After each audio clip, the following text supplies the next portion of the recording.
बच्चों, I am Rashmi your maths teacher. तो इस वीडियो में हम सॉल्व कर रहे हैं क्लास 11 एक्सरसाइज 4.1 का क्वेश्चन नंबर 12। तो इस वीडियो में आज हम 3 क्वेश्चन सॉल्व करेंगे, 12, 13, 14।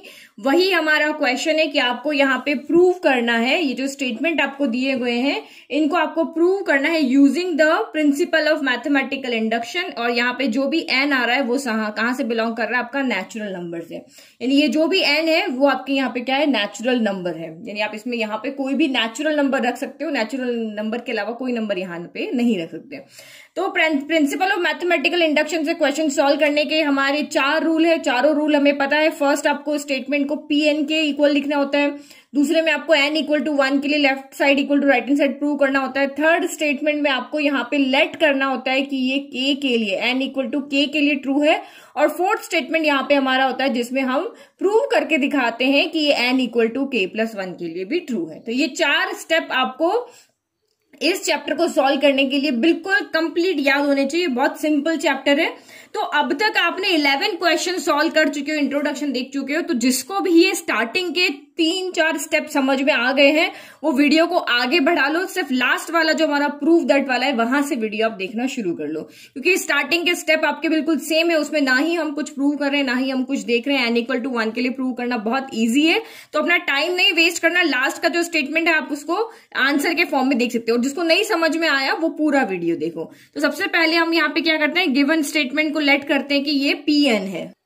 तो let the statement be Pn, और Pn is such that, equal भी लगा सकते हो, सच दैट भी यहाँ पे लिख सकते हो, दोनों राइट है। तो बस कुछ नहीं किया, Pn के इक्वल लिख दिया हमने यहाँ पे।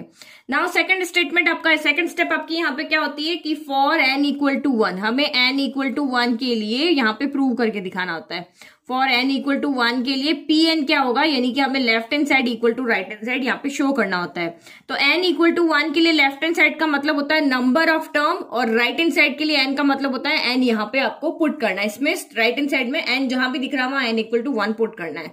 और यहाँ पे n इक्वल टू 1 का मतलब होता है नंबर ऑफ टर्म, यानी कि फर्स्ट टर्म आपको यहाँ पे लेनी। तो left hand side equal to आपका यहाँ पे ओनली क्या हो गया, a हो गया, कुछ भी नहीं सॉल्व करना है। और राइट हैंड साइड का मतलब यहाँ पे है कि n इक्वल टू 1 रख करके हमें सॉल्व करना है। तो ये a हो गया, r की पावर 1 माइनस 1 हो गया, डिवाइडेड बाय r माइनस 1 हो गया। तो r की पावर 1 क्या हो जाएगा, यहाँ पे किसी की भी पावर 1 है तो वही टर्म आती है। तो ये आपका न्यूमरेटर भी सेम हो गया, डिनोमिनेटर सेम। r माइनस 1 में से ये ब्रैकेट से पूरा ब्रैकेट यहाँ पे कैंसिल हो गया। हमेशा ऐसे ही टर्म आपकी कैंसिल होती है। तो हमने r माइनस 1 के टर्म में से पूरा ये एक टर्म हमने यहाँ पे कैंसिल कर दिया। कुछ बच्चे ऐसे करते हैं, r से r कैंसिल करेंगे, 1 से 1 कैंसिल करेंगे, ऐसे नहीं होता है। ये मल्टीप्लाई में है ना, जैसे आप यहाँ पे देखो, अगर ये मैं यहाँ पे लिखती हूँ a into 4 divided by a into यहाँ पे 7 लिखा, तो ये मल्टीप्लाई में होंगे तब ये कैंसिल हो जाएंगे। लेकिन अगर यही a plus 4 upon a plus 7 है तब ये कैंसिल नहीं होंगे। ठीक है, प्रोडक्ट में होंगे या डिवाइड में होंगे तो ये कैंसिल होंगे, अदरवाइज प्लस माइनस बीच में साइन है तो ये कैंसिल नहीं होते हैं। तो यहाँ पे आपका क्या बच गया, a बच गया। तो यानी कि हम यहाँ पे क्या देख रहे हैं कि हमारा left hand side equal to हमारा क्या आ रहा है, यहाँ पे राइट हैंड साइड है। तो आप यहाँ पे क्या लिखोगे, हियर LHS इक्वल टू है आपका RHS, LHS equal to RHS। तो hence Pn is true for n equal to 1। अब नेक्स्ट स्टेप में हम क्या करते हैं, नेक्स्ट स्टेप के लिए हम लेट करते हैं कि n इक्वल टू k के लिए भी ट्रू है। तो हमने इस वाले में क्या किया, जैसे आपने यहाँ पे Pn के इक्वल स्टेटमेंट को लिखा था, सिर्फ यहाँ पे हम क्या करेंगे, late P k be true. हमने यहाँ पे थर्ड हमारा स्टेप है यहाँ पे कि P के लिए हम इसको लेट करेंगे कि ये ट्रू है। तो let P k be true for some integer, some positive integer only, क्योंकि हमारा n कहाँ से बिलोंग कर रहा है, नेचुरल नंबर से, और नेचुरल नंबर में नेगेटिव नंबर नहीं होते हैं। इसीलिए हमने यहाँ पे लिखा कि P के बी ट्रू होगा सम पॉजिटिव इंटीजर्स के लिए, यानी कि n आपका यहाँ पे k यहाँ पे उल्टा लिख दिया, k इक्वल टू यहाँ पे क्या हो जाएगा, आपका n हो जाएगा। और सारे n कहाँ से आएंगे, नेचुरल नंबर से। तो k अगर हमने n इक्वल टू 1 लिया तो 1 यहाँ पे हम टर्म ले रहे थे। अब हमने n इक्वल टू k ले लिया है तो हम 1 से लेकर के k तक की टर्म लेंगे। तो 1 से लेकर के k तक की टर्म, तो k तो कोई नंबर है नहीं जो हमें पता हो, तो क्या करना है, आपको n की जगह पे k पुट कर लेना। तो हमने वही k पुट कर लिया, जहां भी आपको n दिख रहा है ये हमने k कर दिया। फिर आपके r की पावर n माइनस 1 है, हमने k माइनस 1 कर दिया। इसका मतलब यहाँ पे क्या है, लेफ्ट में फर्स्ट से लेकर के k तक की टर्म का सम, और वो कितना आएगा, तो यहाँ n की जगह पे हमने k रख दिया। तो बस ये हमने यहाँ पे थर्ड स्टेप के लिए यहाँ पे करना है, और इसको हम इक्वेशन नंबर 1 दे देते हैं क्योंकि इसको हम आगे प्रूव करने के लिए यूज करते हैं। नाउ अब आप यहाँ पे फोर्थ स्टेप आपकी क्या होती है, अब हमें प्रूव करना है। इसके लिए हमने प्रूव करके एक नंबर यानी कि नेचुरल नंबर में से किसी एक नंबर के लिए हमने प्रूव करके दिखा दिया। तो कोई भी स्टेटमेंट को अगर हमें बताना है कि ये सबके लिए ट्रू है, तो आप एक किसी वेरिएबल के लिए ट्रू करके बता दो, वेरिएबल के लिए लेफ्ट इक्वल टू राइट करके बता दो। अगर वो वेरिएबल के लिए ट्रू हो जाता है दैट मीन्स वो सारे नंबर के लिए ट्रू होगा। तो यही लॉजिक यहाँ पे भी काम करता है कि भाई हमने एक नंबर के लिए करके बता दिया, भाई n इक्वल टू 1 रखा तो ये ट्रू है हमारा, लेफ्ट इक्वल टू राइट आ रहा। अब हम इसको वेरिएबल के थ्रू बताएंगे कि भाई आप n की जगह कुछ भी रखो वो ट्रू होगा। तो हमने k के लिए ट्रू करके हमें मान लिया, अब हम यहाँ पे प्रूव करके दिखा देंगे कि ये k+1 के लिए भी ट्रू है। तो now we shall prove that pk+1 is true. That is हमें अब यहाँ पे क्या करना है, जैसे हमने इस स्टेप के लिए n इक्वल टू k रखा था, हमें अब इसी स्टेप में यानी अगर हमें p ऑफ k+1 के लिए ट्रू करना है तो n की जगह पे हम क्या रखेंगे, अब k+1 रख देंगे। तो p of k+1 equal to same a चलेगा, देन ar, देन आपका ar² हो जाएगा, देन सो ऑन, प्लस फिर a r आ गया। यहाँ पे क्या है, n-1 है, n की जगह पे आप यहाँ पे क्या रखोगे, k+1। तो हमने यहाँ पे n की जगह पे रख दिया k+1 और -1 एज इट इज आ जाएगा। फिर इक्वल में आपका यहाँ पे क्या हो जाएगा a, फिर आपका यहाँ पे r और r की पावर भी n है तो यहाँ पे हो जाएगा k+1 और ये हो गया -1। ये लिखने में गड़बड़ मत करना, बहुत से बच्चे इस -1 को यहाँ पावर में लिख लेते हैं। तो ये हो गया r-1। तो एक बार ये इसको हम सॉल्व कर लें, उसके बाद देखते हैं आगे क्या होगा। तो आपको एग्जाम में अपने स्टेप्स नहीं बढ़ाने हैं, आपको सीधा सॉल्व करके लिख देना। मैं तो अभी समझा रही हूँ इसलिए मुझे 2 स्टेप लिखनी पड़ेगी, नहीं तो आप इसको सीधा सॉल्व कर दो कि k+1 पुट किया, -1 किया तो यहाँ ओनली k आएगा, तो उससे आप यहाँ पे सॉल्व कर लोगे। चलो वो मैं नेक्स्ट स्टेप में साथ में ही लिख दूंगी। अब इसके बाद हम यहाँ पे क्या करते हैं, इसमें हमेशा k+1 लिखने के बाद में हमेशा हमें k वाली टर्म लिखनी होती है। यहाँ पे क्या लिखनी होती है, k वाली टर्म लिखनी होती है। वो क्यों लिखनी होती है, क्योंकि हमें यहां से यहां तक की वैल्यू पुट करनी होती है लेफ्ट हैंड साइड को सॉल्व करने के लिए।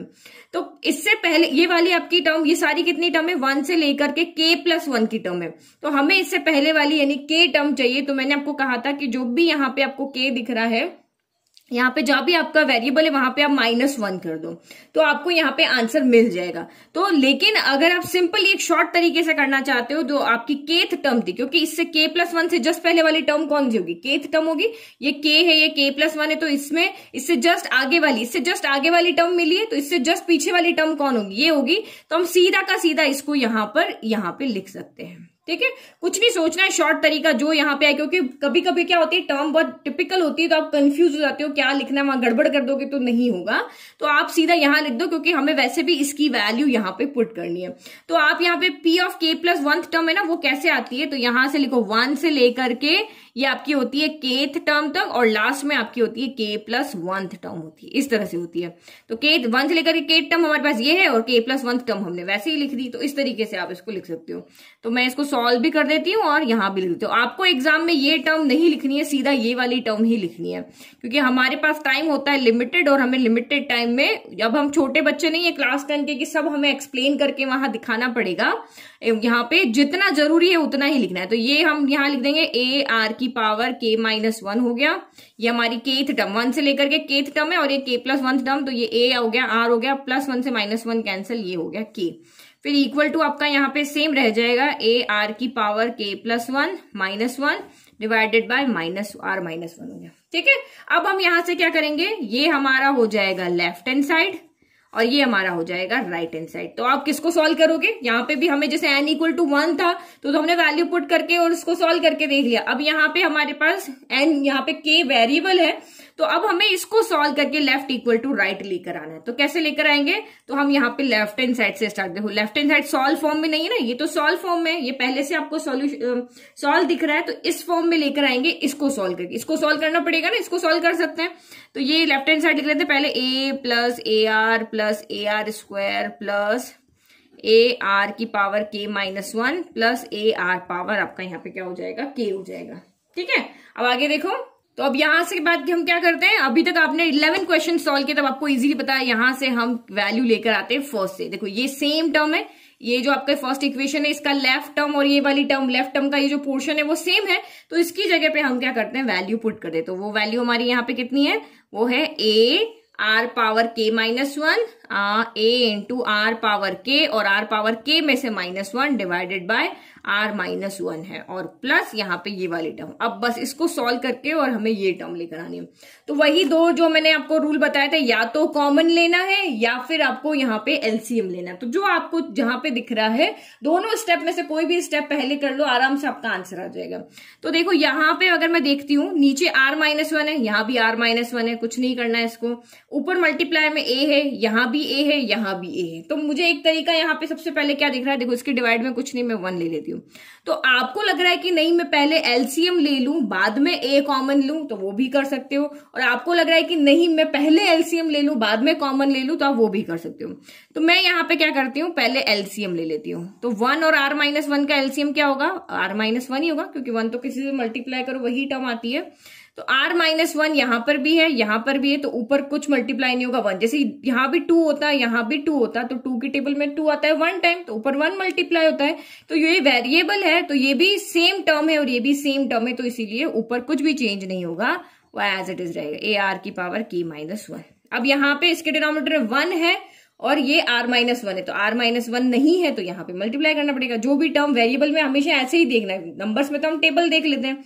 तो इसके डिनोमिनेटर में r -1 नहीं है, तो डिनोमिनेटर को r -1 बनाने के लिए क्या करना पड़ेगा, r -1 से ऊपर नीचे मल्टीप्लाई करना पड़ेगा। तो हम ऐसे उसमें ना जाकर के, यहाँ नहीं है तो ऊपर भी मल्टीप्लाई कर देते हैं। तो ये हो गया r पावर k और ये हो गया r -1 हो गया। ठीक है, अब आप यहां से कॉमन ले लो। अब क्या कॉमन लेना है, हमने पहले एलसीएम लिया। देखो डिनोमिनेटर में r -1 है और न्यूमरेटर में a बाहर है, तो देखो इसके मल्टीप्लाई में भी है, जो फर्स्ट टर्म है उसके मल्टीप्लाई में है, जो सेकंड टर्म है उसके मल्टीप्लाई में a है। तो हम यहां से क्या करें, a को बाहर ले लेते हैं।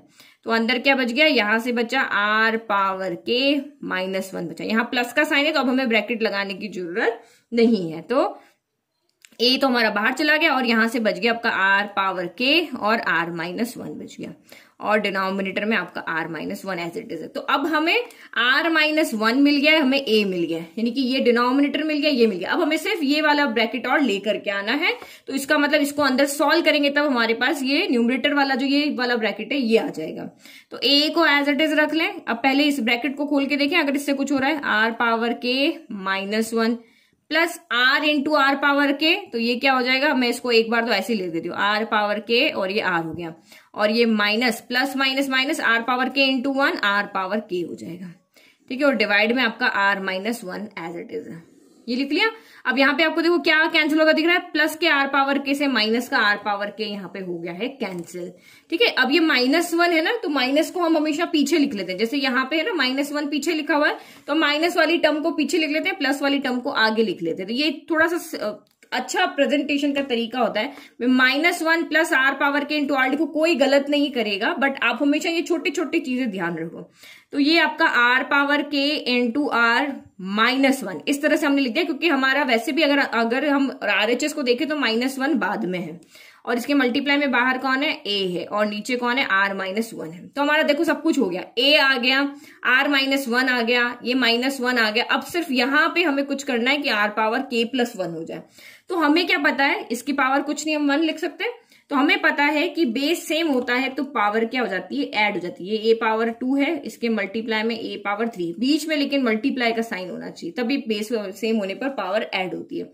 तो ये क्या हो जाएगा, a की पावर 2 + 3 हो जाएगा, यानी कि a की पावर हो जाएगा 5। ये रूल हमें पता है, हम 9th क्लास से ये रूल पढ़ते हैं, उससे पहले से भी पढ़ रहे हैं। तो ये आपका यहाँ पे हो जाएगा a r की पावर k +1 हो जाएगा, ये हो गया k +1, और ये हो गया -1 डिवाइडेड बाय r -1। तो ये क्या हो गया, देखो हमने लेफ्ट को पूरा सॉल्व किया, और ये तो हमारा लास्ट में क्या आ गया, यहाँ पे राइट हैंड साइड आ गया। तो इसका मतलब यहाँ पे क्या हो गया कि p ऑफ k +1 इसका मतलब ट्रू है। हम प्रूव यही करना चाह रहे थे कि p ऑफ k +1 ट्रू हो, तो इसका मतलब हमारा लेफ्ट को सॉल्व किया और वो तो हमारे राइट के इक्वली हो गया। This implies p of k +1 is true हो गया, इसका मतलब हमारा यही निकलता है। फाइनल आंसर लिखें जिससे हमारे हाफ नंबर मिल जाए। तो here LHS equal to RHS, therefore PK +1 is true whenever PK is true। तो P of K +1 कब ट्रू होगा? जब पी ऑफ के ट्रू है, क्योंकि हमने इसी की वैल्यू को तो यहाँ रखा है। अगर ये ट्रू है तभी हमारा ये वाला ट्रू होगा। तो वो इंट्रोडक्शन वाला वीडियो आपको यहाँ पे याद है ना, कि अगर बीच में से कोई एक कार्ड गिरा है तभी उसके आगे वाला गिरेगा, और इसी तरह से आगे आगे गिरते जाएंगे।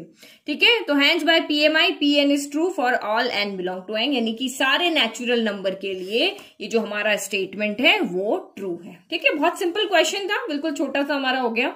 नाउ नेक्स्ट देख रहे हैं 13। नाउ क्वेश्चन नंबर 13 इज, अब यहां भी हमें प्रूव करके दिखाना है बाय प्रिंसिपल स्टेटमेंट से, for n all n belongs to capital N के लिए।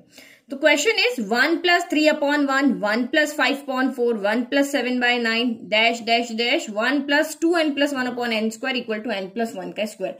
देखो बच्चे सबसे ज्यादा इस क्वेश्चन में क्या गलती करते पता है, एग्जाम में जब आता है वो यहाँ पे क्या कर देते हैं, जब आगे स्टेप आएगी देखना, यहाँ बीच में प्लस लगा लेते हैं, क्योंकि बहुत से क्वेश्चन में प्लस है, ऑलमोस्ट सारे क्वेश्चन में प्लस है, सिर्फ 2 क्वेश्चन को छोड़ के 13 और 14 को अगर बात करो तो इनके बीच में माइनस है, बाकी सारे क्वेश्चन में प्लस है। तो वो सोल्यूशन करते टाइम उनके दिमाग में ये रहता है कि ये प्लस है, और बीच में वो प्लस लगा के सॉल्व कर लेते हैं। तो पीएन के इक्वल हम इसको लिख लें, तो पीएन के इक्वल हमारा हो जाएगा ये। तो हमने कुछ भी नहीं किया, गिवन स्टेटमेंट को हमने पीएन के इक्वल लिख दिया। नाउ नेक्स्ट स्टेप आपकी यहाँ पे क्या होती है, अब आप इनको फटाफट देखने की जरूरत नहीं है, खुद इसको सॉल्व करके रख सकते हो। आपको लास्ट में देखना पड़ेगा थोड़ा कि कहाँ पे सॉल्व करने में कुछ गड़बड़ हुई कि नहीं हुई है। अब n = 1 के लिए हम left equal to right true करके दिखाएंगे। तो लेफ्ट के लिए n = 1 का मतलब क्या है, फर्स्ट टर्म, चाहे बीच में मल्टीप्लाई का साइन हो चाहे बीच में प्लस का साइन हो, n = 1 का मतलब फर्स्ट टर्म ही होगा। n = 2 है तो फर्स्ट 2 टर्म, n = 3 है तो फर्स्ट 3 टर्म। और राइट हैंड साइड के लिए n = 1 का मतलब जहां भी n दिख रहा है वहां पे n = 1 पुट कर लेना है। तो फिर अच्छा यहाँ पे प्लस आएगा, ये गड़बड़ कर दिया। ठीक है, यहाँ पे प्लस आएगा, तो ये +1 है ना, तो यहाँ +1 आएगा। अब n = 1 के लिए देखें, तो ये लेफ्ट हैंड साइड ले लिया हमने, 1 + 3/1, हमने 1 + 3/1, 3 में किसी से भी डिवाइड करो 3 आता है, तो 1 + 3 आपका यहाँ पे 4 हो गया। और राइट हैंड साइड की बात करें तो 1 + 1 का स्क्वायर यानी कि 4 आ गया। तो यहाँ भी 4 आ रहा है, यहाँ भी 4 आ रहा है, मतलब कि left hand side equal to right hand side है, तो Pn इज ट्रू होगा for all n, for n = 1 के लिए। नहीं, n = 1 के लिए आपका Pn तो ट्रू है। अब n = 1 के लिए ट्रू है तो हम यहाँ पे क्या करते हैं, किसी भी वेरिएबल के लिए इसको प्रूव करके दिखाते हैं कि अगर ये वेरिएबल के लिए लेफ्ट इक्वल टू राइट हो जाता है, इसका मतलब ये n की सारी वैल्यू के लिए ट्रू है। तो वेरिएबल हम यहाँ पे कैसे लेंगे, तो हम एक k लेंगे, मानेंगे कि ये k के लिए ट्रू है, और k + 1 के लिए ट्रू करके दिखा देंगे। तो k के लिए late the given equation is true for, यहाँ पे फॉर सम इंटीजर्स के लिए। ठीक है, तो वहां पे n = हम k ले रहे हैं, तो कुछ भी नहीं करना, जैसे आपने इस इक्वेशन में जहां भी आपको n दिख रहा है ना वहां पे आपको k पुट कर लेना। ये सारी चीजें अब आपको रट गई होगी। तो let pk be true for some positive integer, pk भी यहाँ पे क्या है, ट्रू है। जैसे n = 1 के लिए ट्रू है, वैसे हमने माना कि pk भी ट्रू है फॉर सम पॉजिटिव इंटीजर, क्योंकि n हमारा नेचुरल नंबर से आ रहा है, इसीलिए यहाँ पे हमने पॉजिटिव इंटीजर लिखा है, क्योंकि पॉजिटिव इंटीजर नेचुरल नंबर ही होते हैं, यानी कि k = n रखना है, और ये जो सारे n है वो नेचुरल नंबर से आ रहे हैं। तो ये वीडियो में पहले बना चुकी थी, लेकिन इसमें आवाज नहीं, इसलिए बस मैं आपको लिखा हुआ एक्सप्लेन कर रही हूँ। तो n की जगह पे मैंने k रख दिया, यहाँ पे सभी जगह, यहाँ पर भी n है तो यहाँ पे भी मैंने k कर दिया। अब we shall now prove that कि pk + 1 इज ऑल्सो ट्रू। अब हमें यहाँ पे अगर ये n k के लिए अगर हमने मान लिया है तो अब हम शो करके दिखाएंगे कि k + 1 के लिए ट्रू होगा। वही हमारा जो कार्ड हमने अरेंज किए थे, वहां पे वुडन जो हमारे पास ब्रिक्स थी उसको अरेंज की थी। पहले यहाँ पे देखते हैं पहली वाली गिरी है, फिर देखते हैं कोई बीच वाली गिरी होगी। अगर बीच वाली गिरी होगी, उसके बीच में कोई भी रैंडम अगर गिरी होगी तो उसके आगे वाली भी जरूर गिरी होगी। ठीक है, हम कार्ड्स अरेंज करके वो मारने वाला गेम नहीं खेलते, पहले को मारते और सारी गिर जाती, उस गेम की बात कर रही हूं मैं। तो बीच में अगर कोई गिरी है तो उसके आगे वाली भी जरूर गिरी होगी, तो गिरी होगी तो हम यहाँ पे इसको प्रूव करके दिखा रहे हैं।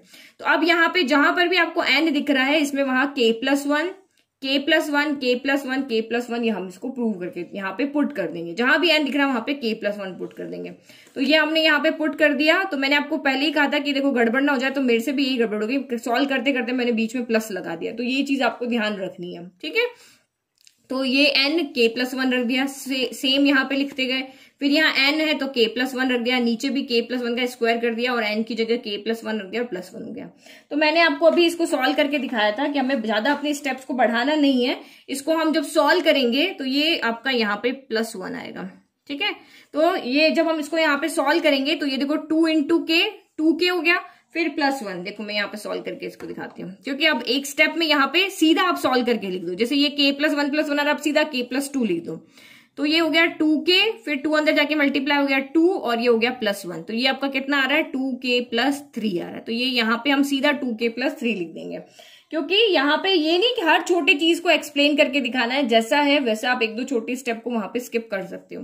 फिर हमें क्या पता है, हमें अब यहाँ पे लेफ्ट इक्वल टू, क्योंकि प्रूव करना that means left equal to right prove करके दिखाना है, तो लेफ्ट को हमें प्रूव करने के लिए हम इस स्टेप की हेल्प लेते हैं जिसको हमने 1 नंबर किया है। तो इसकी हेल्प हम कैसे लेंगे, ये जो आपकी 1 से लेकर के k+1 तक की टर्म है, इससे जस्ट पहले वाली टर्म हम यहाँ पे लिखते हैं।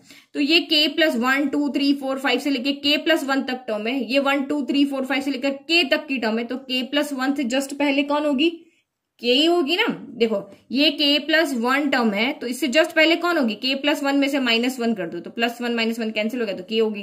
देखो यहाँ पे ये k है, तो ये k+1 है, इससे आगे वाली k+2 होगी, इससे आगे वाली k+3 होगी, ऐसी होगी ना। तो इससे जस्ट पहले वाली कौन होगी, k, और k वाली टर्म तो हमने लिखी हुई है, तो ये फर्स्ट है, सेकंड है, थर्ड है, सिर्फ यही तो नहीं है, तो ये हम यहाँ पे एज इट इज कॉपी कर लेंगे। तो या तो k जहां भी दिख रहा है वहां k-1 करके फाइंड करो, या फिर सीधा आप ये वाली टर्म को कॉपी कर लो। तो ये हमने यहाँ पे सीधा लिख दिया।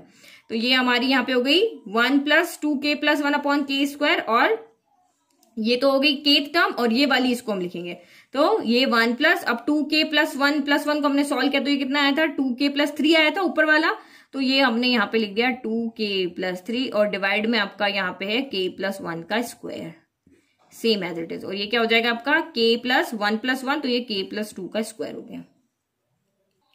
ओके अब इसके बाद हमें क्या करना होता है, हमें left equal to right show करके दिखाना है। बस लिखने वाला काम हमारा पूरा हो गया।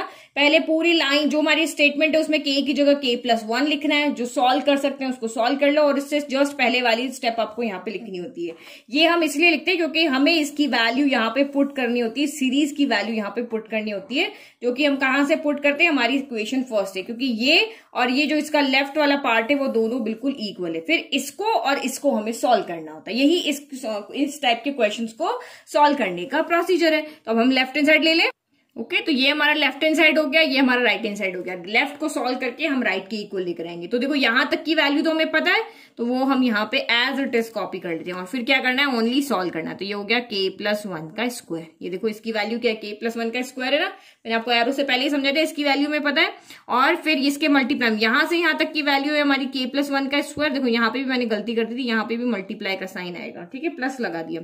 फिर अब यहाँ पे क्या बचा आपका, ये वाला ब्रैकेट इसके साथ में k+1 जो टर्म है, ये 2k+3 अपॉन आपका यहाँ पे k+1 का स्क्वायर। तो अब क्या करोगे, यहाँ पे तो कुछ कॉमन लेने का है ही, क्योंकि वैसे ही मल्टीप्लाई में ये भी एक टर्म है और ये भी एक टर्म है। बस अब आपको यहाँ पे सॉल्व करना है इसको, सिर्फ कुछ भी आपको यहाँ पे एलसीएम नहीं लेना, कुछ भी नहीं लेना है, क्योंकि ये इसके साथ में मल्टीप्लाई में, ठीक है। लेकिन अंदर की टर्म आप यहाँ पे देखो तो इन दोनों में यहाँ बीच में प्लस का साइन है, इस टर्म का इस पूरी टर्म के साथ मल्टीप्लाई का रिलेशन है, लेकिन अंदर ब्रैकेट में आपका प्लस का रिलेशन है, तो अंदर आप यहाँ पे एलसीएम ले सकते हो, ठीक है। तो हमें सिर्फ हमारा k+2 स्क्वायर लेकर आना है। तो पहले हम यहाँ पे क्या करें, इसका एलसीएम ले लें, एलसीएम ले लेंगे, इसके डिवाइड में क्या है 1 है, तो 1 और k+1 का स्क्वायर का एलसीएम k+1 का स्क्वायर हो जाएगा, और डिनोमिनेटर से देखो ये आपका कैंसिल हो जाएगा। तो वही हम करते हैं इसको, बस आपको जो आइडिया आपका है उस आइडिया से आपको इसको सॉल्व करना है। तो 1 और k+1 के स्क्वायर का एलसीएम क्या हो जाएगा, k+1 का स्क्वायर हो जाएगा। तो 1 के टेबल में k+1 का स्क्वायर कितनी बार आएगा, k+1 के होल स्क्वायर के बराबर ही आएगा, तो 1 से इसको मल्टीप्लाई कर देंगे। फिर यहाँ पे, तो यहाँ पे दोनों के डिनोमिनेटर सेम है, तो यहाँ पे न्यूमरेटर में कुछ नहीं होगा, ये आपका एज इट इज रहेगा, ठीक है। अब यहाँ पे देखो ये जब बीच में मल्टीप्लाई का साइन होता है तभी इस तरह से ये कैंसिल होते हैं, बीच में प्लस का साइन होगा तब ये कैंसिल नहीं होंगे। देखो छोटी छोटी बातों का ध्यान रखोगे ना तो आंसर आपके कभी भी गलत नहीं होंगे। तो यहाँ पे क्योंकि बीच में मल्टीप्लाई का साइन है इसीलिए ये k+1 का स्क्वायर इस k+1 के स्क्वायर से कैंसिल हो जाएगा, ठीक है। फिर अब अंदर आपका क्या बचा, k+1 का होल स्क्वायर बचा, फिर प्लस आपका 2k+ यहाँ पे 3 बचा। तो हमें तो यहाँ पे k+2 का स्क्वायर चाहिए, तो k+2 के स्क्वायर के लिए अब हमें इसको क्या करना पड़ेगा, खोलना पड़ेगा, खोल के हमें इसको सॉल्व करना पड़ेगा। तो यहाँ पे हम क्या करते हैं, इसको ओपन कर देते हैं। ये आपका ये क्या बन रहा है, ये आपका बन रहा है यहाँ पे a+b का स्क्वायर। तो a+b का स्क्वायर क्या होता है, a² + b² + 2ab होता है, यही होता है। तो इसको खोलो, a² यानी कि k², b² यानी कि 1 का स्क्वायर 1, और 2ab यानी 2, a यानी k और b यानी 1, 2 × 1 × k यानी कि ये हो गया 2k। और फिर साथ में ये, क्योंकि बाहर प्लस का साइन है तो ब्रैकेट में कुछ भी चेंज नहीं होगा। तो ये आपका क्या बना, k² एक ही बना, 2k + 2k, तो यानी कि 2 चॉकलेट + 2 चॉकलेट, यानी मेरे पास हो गई टोटल 4 चॉकलेट। फिर +3 + 1, तो हमें पता है ये 4 होता है। तो ये तो हमारा k+2 का स्क्वायर नहीं बना, तो ये हमारा क्या बना, ये क्वाड्रेटिक इक्वेशन बना। तो क्वाड्रेटिक इक्वेशन के फैक्टर्स बनाने हमें आते हैं। तो क्वाड्रेटिक इक्वेशन के क्या फैक्टर होते हैं, कैसे बनाते हैं, मिडिल टर्म को स्प्लिट करके बनाओ या फिर क्वाड्रेटिक फॉर्मूला करके बना लो, वो आपकी चॉइस है, ठीक है। तो ये यहां से क्वेश्चन की मैं शॉर्ट ट्रिक बता रही हूं कि आपको यहाँ पे इसकी क्वाड्रेटिक, यहाँ पे मिडिल टर्म स्प्लिट करके पूरा सॉल्व करके फैक्टर बनाने की जरूरत नहीं है। आप सीधा यहाँ पे लिख सकते हो k+2 का स्क्वायर। हमें जो छोटी छोटी चीजें जो हमने 10th क्लास में की है वो वहां पे एग्जामिनर को नहीं देखनी है कि आपको इस क्वाड्रेटिक इक्वेशन को सॉल्व करने आना चाहिए, ये उसको नहीं देखना है। उसको सिर्फ ये सोल्यूशन चाहिए 4 स्टेप में, क्योंकि आप 11th क्लास के स्टूडेंट हो तो अब उनको पता है कि ये चीज तो आपको सॉल्व करने आती है। तो सीधा आप यहाँ पे =k+2 का स्क्वायर करके =RHS कर सकते हो। अगर ये आपका RHS आ रहा है तो आप यहाँ पे सीधा लिख सकते हो, दिस एम्प्लाइज pk+1 = 2। ये हम यहाँ पे सीधा कर सकते हैं। तो मैंने बहुत से क्वेश्चन है जिसमें आपको शॉर्ट ट्रिक बताई, चाहे वो क्यूबिक वाले हो, इससे जस्ट पहले हमने क्यूबिक वाला सॉल्व किया था, क्वेश्चन नंबर 11 था। इसी तरह से स्मार्टली आपको सॉल्व करना है। अब जिन बच्चों को नहीं समझ में आ रहा है कि मैम आपको ये कैसे निकाल के लेकर आ गए, तो मैं यहाँ पे उसको सॉल्व भी करके दिखा देती हूँ। तो आप यहाँ पे देखो, ये हमारा टर्म क्या आ रही है, k² + 4k + 4 आ रहा है। ये एग्जाम में आपको नहीं करना है, इसे समझने के लिए कि ये कहां से आया। तो मिडिल टर्म स्प्लिट करते हैं, k² का कॉफिशिएंट कौन है, 1 है, k का कॉफिशिएंट को हम b कहते हैं वो 4 है, और कांस्टेंट को हम यहाँ पे c कहते हैं 4 है। तो हमें 2 नंबर ऐसे चाहिए होते हैं जिनका अगर हम प्रोडक्ट करें तो वो a × c यानी 4 × 1 4 के इक्वल हो, और इनका यहाँ पे क्या साइन है, प्लस है ना, तो यहाँ पे उन दोनों का सम क्या आना चाहिए, b यानी कि 4 के इक्वल आना चाहिए। तो 4 के फैक्टर बना लो, सिंपली 2 × 2 = 4 होता है, हमें पता है। तो 2 × 2 = 4 होता है, तो 2 × 2 = आपका 4 हो गया, और हम 2 + 2 भी 4 आता है। तो यानी कि इस 4 की जगह पे हम क्या लिखेंगे, 2 + 2। तो ये हो गया आपका k², इस 4 की जगह रखा 2 + 2, बाहर k + 4 हो गया। तो ये हो गया k² + 2, तो ये प्लस हो गया 2, के अंदर मल्टीप्लाई हो गया k हो गया, प्लस प्लस प्लस हो गया 2 k से मल्टीप्लाई होके 2k हो गया, ये हो गया +4। फिर फर्स्ट 2 लास्ट 2 में से कॉमन ले लो, तो यहां से ओनली k कॉमन आएगा, नंबर तो कोई कॉमन आ नहीं रहा, तो अंदर से k + 2 बचा। यहां से आपका 2 कॉमन आएगा, तो ये आपका k बचा, 2 × 1 = 2 हो गया, 2 के टेबल में 4 आएगा आपका 2 टाइम, तो ये हो गया। तो यानी कि k + 2 बना, यानी 2 ब्रैकेट में से एक ब्रैकेट को, दोनों में से एक ब्रैकेट को एक बार लिख देंगे, 2 बार आ रहा है एक बार लिख देंगे, और जो कॉमन है उसको एक साथ लिख देंगे। तो यानी k + 2 आया, यानी k + 2 1 टाइम, k + 2 2 टाइम, यानी कि k + 2 की पावर 2 हम इस तरह से लिख सकते हैं। यहाँ पे बीच में मल्टीप्लाई का साइन है, इसकी पावर 1 इसकी पावर है, बेस सेम होता है, पावर ऐड हो जाती है। तो ये देखो ये आ गया। तो हमने इतना 2 मिनट 3 मिनट इसको सॉल्व करने में लगाया, इससे अच्छा हम डायरेक्ट लिख दें, और डायरेक्ट लिख दिया तो हो गया सॉल्व। अब फाइनल हमारे आधे नंबर मिलने के लिए जो हम लाइन्स लिखते हैं वो लिख दें। तो here LHS = RHS, so PM + 1 is true whenever PM is, so हमने k लिया है ना, पता नहीं दिमाग में बार बार m क्यों आ रहा है। so PK is true whenever PK, so PK + 1 is true whenever PK is true। जब भी आपका P of K यहाँ पे ट्रू होगा तो P of K + 1 डेफिनेटली यहाँ पे ट्रू होगा, ये हमने शो करके दिखा दिया। तो hence by principle of mathematical induction, जब ये किसी वेरिएबल के लिए प्रूव हो रहा है, इसका मतलब आप n की कोई भी वैल्यू इस Pn के अंदर पुट कर दो, ये सभी वैल्यू के लिए ट्रू होगा। नाउ नेक्स्ट क्वेश्चन देखें। तो नेक्स्ट क्वेश्चन भी हमारा बिल्कुल इसी तरीके का है, इससे और सिंपल है। Now question is 14, 1 + 1/1, 1 + 1/2। देखो यहाँ भी बीच में मल्टीप्लाई का साइन है, तो ये सिर्फ 2 क्वेश्चन है आपके 13 14, उसके बीच में इस तरह से मल्टीप्लाई का साइन है, एंड सो ऑन। वहां यही हमारी जो फर्स्ट स्टेप है, let the statement is equal to Pn, तो वो लिखे। तो let the given statement be Pn, यहां तक तो कुछ नहीं करना। फिर सेकंड स्टेप भी आपको पता है, फॉर n इक्वल टू 1 के लिए हमें pn फाइंड करके बताना है। तो लेफ्ट हैंड साइड में n इक्वल टू 1 का मतलब क्या है, फर्स्ट स्टेप, यानी 1 प्लस 1 बाय 1, यानी कि 1 प्लस 1 बाय 1, यानी 1 में 1 से डिवाइड करोगे 1 ही आएगा, तो ये 1 प्लस 1 यानी 2 आ रहा है। अब हम देखते हैं हमारी राइट हैंड साइड क्या आ रही है। तो राइट हैंड साइड हमारी, राइट हैंड साइड का मतलब होता है n की जगह पे जो हमने लिया है वो पुट करना है, तो 1 प्लस 1 हो गया, तो ये भी हमारी 2 आ रही है। तो यहाँ पे क्या हो गया, हियर LHS इक्वल टू हमारा RHS है। दैट मीन्स की जो गिवन स्टेटमेंट है वो n इक्वल टू 1 के लिए ट्रू है। So Pn is true, so Pn is true for n equal to 1 के लिए। नाउ फिर थर्ड हम यहाँ पे क्या करते हैं, अब हम मानते हैं, देखो यहाँ लेट किया, यहाँ प्रूव किया, फिर लेट करेंगे, फिर प्रूव करेंगे, यही 4 स्टेप है। यहाँ लेट करेंगे कि ये भाई ये स्टेटमेंट हमारी Pn के इक्वल है, फिर हम n इक्वल टू 1 के लिए प्रूव करके दिखाएंगे, फिर से हम लेट करेंगे कि ये k के लिए ट्रू है, फिर हम प्रूव करके दिखाएंगे कि ये k प्लस 1 के लिए भी ट्रू है। तो यहाँ पे क्या लिखेंगे, तो let p k be true for some positive integer, यानी कि अब हमें n की जगह पे k पुट कर देना है, तो वेरिएबल पुट करना है। इसका मतलब फर्स्ट अगर हम लेफ्ट की बात करते हैं तो 1 से लेकर के k तक की टर्म, तो हमें नहीं पता k का क्या मतलब है, तो हम n की जगह पे k पुट कर देंगे। और राइट में, राइट का मतलब तो यही होता है कि जहां भी n दिख रहा है वहां पे n 1 है तो 1 पुट कर दो, 2 है तो 2 कर दो, 10 है तो 10 कर दो, और n अगर हमारा k है तो n की जगह पे k पुट कर दो। और हमने माना है कि इसका भी लेफ्ट इक्वल टू राइट मतलब ये ट्रू है। ट्रू का मतलब क्या हो गया कि जब भी इक्वल के दोनों तरफ स्टेटमेंट लिखा है, इसका मतलब ट्रू का मतलब जो लेफ्ट ही है उसका और राइट यहाँ पे इक्वल है। अब आप n की चाहे कुछ भी वैल्यू पुट करो और उसको सॉल्व करके देखो तो लेफ्ट इक्वल टू आपका यहाँ पे राइट है, ये हमने माना है।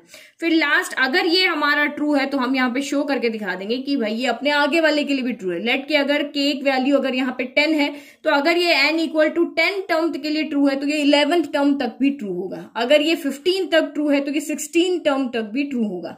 ऐसे हम इसको शो करके दिखा दे। तो वेरिएबल के लिए शो कर दिया, दैट मीन्स कि ये सबके लिए ट्रू है। तो क्या लिखेंगे, we shall now prove that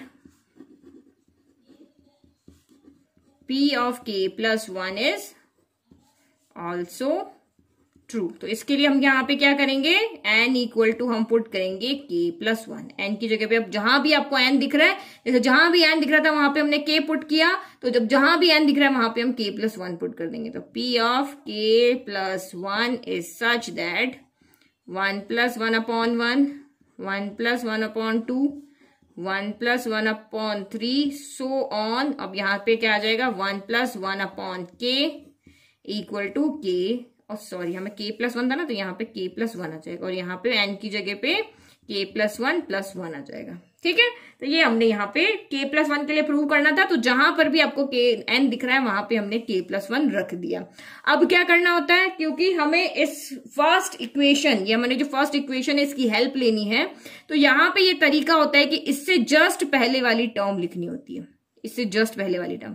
तो ये kth टर्म में 1 से लेकर के k तक की टर्म है, तो k प्लस 1 में क्या होता है, 1 से लेकर के k प्लस 1 टर्म होगी। तो k प्लस 1 से जस्ट पहले वाली कौन होगी, kth टर्म ही होगी, तो ये हमारी kth टर्म। तो ये हमारा शॉर्ट तरीका है कि हम सॉल्व न करें और सीधा यहां से कॉपी करके लिख लें, क्योंकि अगर आप कैलकुलेशन में जाओगे तो गड़बड़ कर दोगे। तो इसीलिए हम यहाँ पे क्या करते हैं, सीधा जो k टर्म का जो लास्ट टर्म है उसको यहाँ लिख देते हैं, क्योंकि वही इससे जस्ट पहले वाली टर्म होती है। ये फर्स्ट है, ये सेकंड है, ये थर्ड है।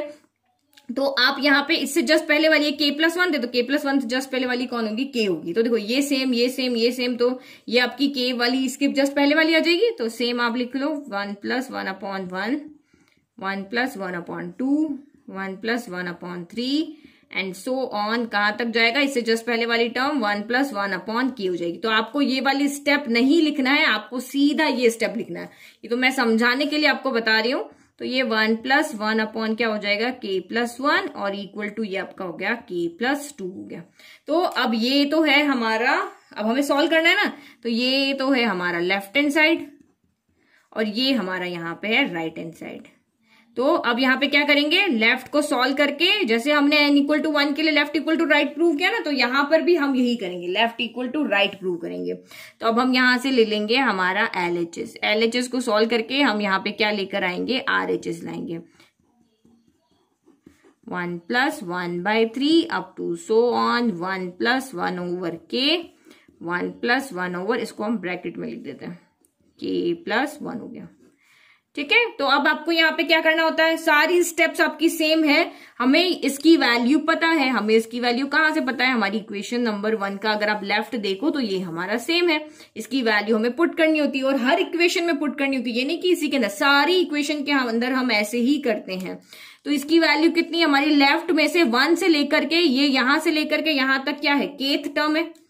वहां 1 से लेकर के ये यहां तक क्या है, केथ टर्म तक है, 1 से केथ टर्म तक। और ये हमारी क्या है, k+1th टर्म है। तो 1 से लेकर के केथ टर्म का सम तो हमें पता है, ये कितना है, k+1। ये देखो p ऑफ k यानी कि 1 term, 2nd term, 3rd term, 4th term, 5th term, और ये हमारी केथ टर्म है। तो इसका सम तो हमें पता है, तो वो हम यहाँ पे डायरेक्ट यूज कर लेते हैं। तो ये हो गया आपका k+1 और यहाँ पे क्या है आपका 1 प्लस, ये k+1 टर्म इसके साथ आएगी, इसी को तो सॉल्व करके हमें लिखना है k+1। तो अब यहाँ पे क्या करेंगे, अब इसको सॉल्व करना है, हमें यहाँ पे लेकर आना है k+2। क्या लेकर आना है, यहाँ पे k+2 लेके आना है। तो k+2 कैसे लेकर आए, तो इसको जैसे आप सॉल्व कर सकते हो वैसे आप इसको सॉल्व कर लो। आप चाहो कि नहीं मैं k+1 को अंदर मल्टीप्लाई करके करूं तो वो भी आप कर सकते हो, और चाहो कि नहीं मैं तो अंदर एलसीएम लेकर के सॉल्व करूं तो आप वो भी कर सकते हो। k+1 को अंदर मल्टीप्लाई कर दोगे तब भी सॉल्व हो जाएगा, और एलसीएम लेकर के फिर डिनोमिनेटर से इसको काट के सॉल्व करोगे तब भी वो सॉल्व हो जाएगा।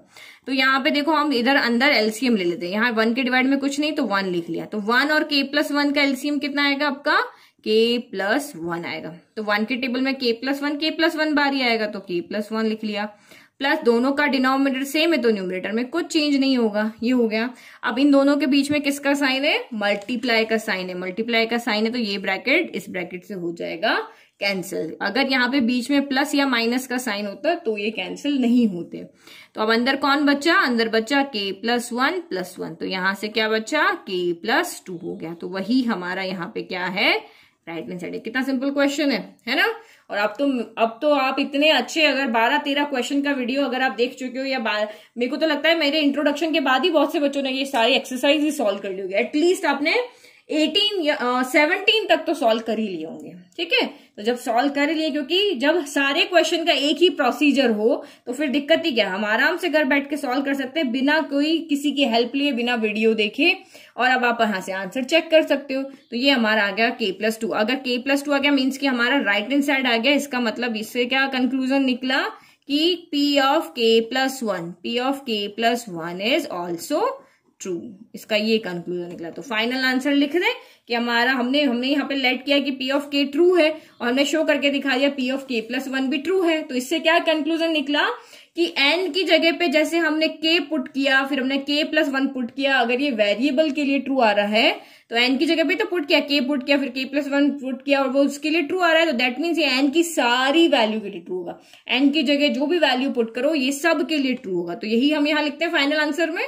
So here pk+1 is true whenever pk is true, यानी कि इस p of k+1 को ट्रू होने के लिए ये कंपलसरी है कि ये वाला स्टेप आपका यहाँ पे ट्रू होना चाहिए। यानी कि आप यहाँ पे k की कोई भी पॉजिटिव इंटीजर आप पुट करो तो लेफ्ट इक्वल टू राइट आना चाहिए। और हमने यहाँ पे देख लिया है पॉजिटिव इंटीजर में 1 भी तो होता है, तो हमने यहाँ पे पहले ही पुट करके आपको दिखा दिया कि ये किसी भी एक पॉजिटिव इंटीजर के लिए ट्रू है। तो k की चाहे कोई भी वैल्यू पुट करो ये ट्रू होगा। तो p of k अगर ट्रू है तो p of k+1 हमेशा यहाँ पे क्या होगा, ट्रू होगा।